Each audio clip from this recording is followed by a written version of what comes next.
Red hot inflation. Inflation is taking over the market, ladies and gentlemen. Today, dominating the headlines. Everybody been waiting to hear from the Bureau of Labor Statistics in the world is going on with inflation.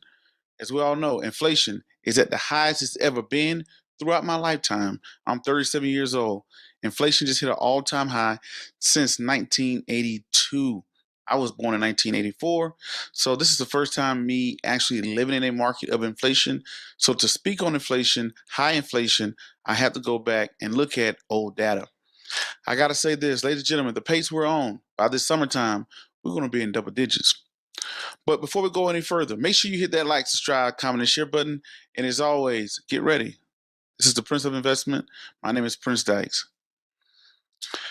Once again, ladies and gentlemen, boys and girls, and children of all ages, you are now tuned into the Investor Show. As always, this is your gracious host, the Prince of Investing, coming to you guys and girls live all the way from the beautiful city and state of Denver, Colorado, via Honolulu, Hawaii. And yes, as you can see in the topic, the rise in inflation. That's what we're going to talk about today. So today, the Bureau of Labor Statistics released a report today called the CPI, the Consumer Price Index Summary. The Consumer Price Index Summary tells us aka what we know as inflation. If you don't know what inflation is, or you're not familiar with it, get used to it because it's not going anywhere anytime soon. You can find this report on BLS.gov. That is BLS.gov. This is the Bureau of Labor Statistics.gov. They release the Consumer Price Index report every month to let us know what's going on with inflation. And as you know, inflation hit 7.5% overall, the highest inflation we had since 1982. In 1982, we ran into high inflation when inflation hit double digits of 13% at its peak. I think it was about 13.2 before it started to taper down. And the question I got to ask everybody out there that's catching live or the playback, do you think inflation will hit double digits? And if so, when will it hit double digits? As you know, the Federal Reserve Chair, Jerome Powell, aka the Feds, they have came out and said, we're standing by to use our array of tools to combat this thing called inflation. Ladies and gentlemen, why are we having high inflation? Inflation was induced by our economy. You remember we had this thing called the pandemic that we're kind of still in right now? When this pandemic took off, you remember they lowered interest rates. They lowered interest rates to an all-time low in a way to stimulate the economy. When you lower interest rates, money becomes easier to borrow. Companies like to borrow more money. Money is easier to borrow. Also, money is very cheap to borrow. So companies use money to go out, build, invest. Companies, people, whatever the case may be, lend out money. Hey, let's open up the floodgates. Let's make money easier to borrow. Also, the government came back. Remember those $1 trillion stimulus package? $1.9 trillion has been approved by Congress, the largest stimulus package ever. Then the next month is like, oh yeah, another $1 trillion package has been to stimulate the economy. And you heard about these things called PPP loans that banks, that businesses got. And you saw the average American get stimulus checks. Those stimulus checks that popped up in your banking account.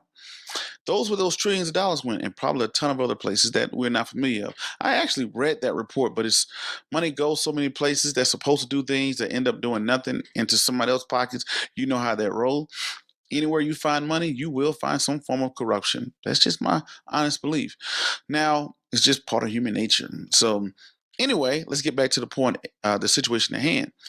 Inflation, when you push this much money into the economy out of the blue, you have people sitting at home, money's being pushed, then President Biden gets elected, and he comes in and says, hey, I can out-top President Trump. Here's my stimulus package. He passes out a $1 trillion stimulus package, passes out money, and also he gives people back their income tax credit.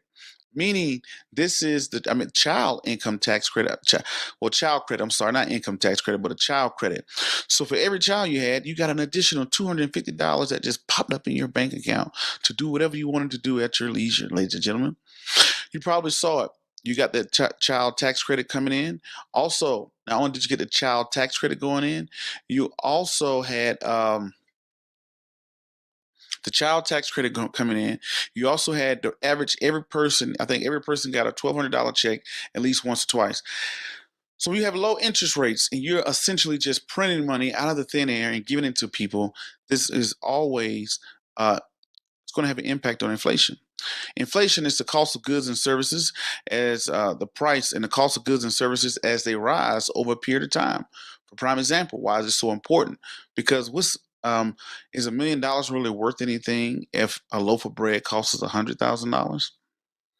This was an act of war what countries would do to each other. It was very popular in World War II, where you would see countries would go in, they would print a bunch of counterfeit money of a country and then just dump it on its shores.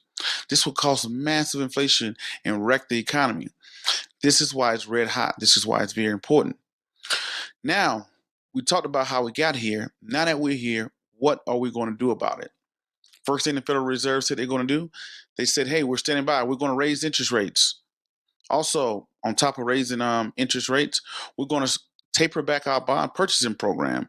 That's a asset purchasing program where the federal government is purchasing assets. Let's just imagine if somebody would have in your neighborhood, like to say, I own a house in my neighborhood, and the government prints money and comes in and just started buying houses in my neighborhood like crazy.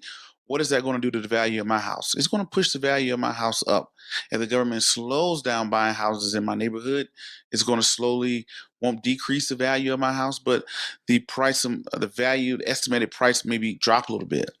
So supply and demand. And so you have a buyer that's strong. The government, that's what they were doing, aka pumping money into the market. That's the simplest way to put it. They just printed money, pumped it into the market. They brought stocks, they brought assets. So now they're using fancy words of, hey, we're going to get some of these assets off our balance sheets and we're going to taper our asset purchasing. Meaning that, hey, we're going to stop buying so much stuff and we're going to decrease the amount of stuff that we're buying to cool off the market. So they're doing that. They slowed down the asset purchasing, and now the federal government, they haven't came in yet, but we expect by next month the Federal Reserve will probably raise interest rate by 0.25. So when we have this going on, now it's going to get us to our juicy part. Now we understand what happened and what the Federal Reserve is talking about doing. They announced, I think that was November, they started tapering on bonds, now their bond purchasing, asset purchasing program. Now the federal government came out last month and said, hey, we're standing by to raise those interest rates when needed. So we had inflation going on. And it's my belief, ladies and gentlemen, we're going to double-digit inflation by the summertime because the Federal Reserve, yes, they do have tools. Yes, they were engaged those tools and utilized those tools, but it's not just imagine if you're driving down the road at 60 miles per hour and you slam on the brakes. Do you stop automatically? No, you slide a little bit, then you stop.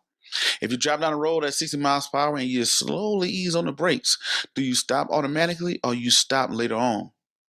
You're going to stop later on. I think that they're going to raise the interest rate slowly over time to chase down inflation, and it's going to take a while before we see that to start to reverse inflation or to even see inflation stall out.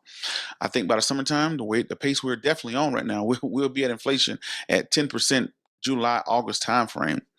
So we'll stand by for that. Late summer is when I'm projecting we hit our double-digit inflation, the first time in about 40 years. It'd be 40 years by that time.